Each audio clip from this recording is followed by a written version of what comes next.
Ano ang katangian ng iyong negosyo? Pagtitinda. Gaano ka nakatagal sa ganitong uri ng negosyo? Magtatatlong taon. Sabi nila, kung gusto mo talagang magsimula ng negosyo, hindi problema ang pera. Pwede mong gawin ng kahit anong paraan para matustusan mo ang pagsisimula ng negosyo. Ano ang masasabi mo tungkol dito? Tama naman kasi hindi naman hadlang ang pera para makapagsimula ka ng negosyo. Ano ang nagpasya sa iyo na simulan itong negosyo na? Para meron akong extra income. Para makatulong na rin sila mami.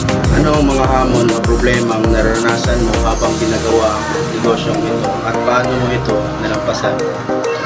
Yung kakulangan sa pera, tapos kakulangan din sa supply ng mga paninda. Ano ang iyong mga payo sa lahat ng kabataan na gustong maging negosyante balang araw? Ang mapapayo ko lang sa kanila, huwag silang matakot ng simula ng negosyo.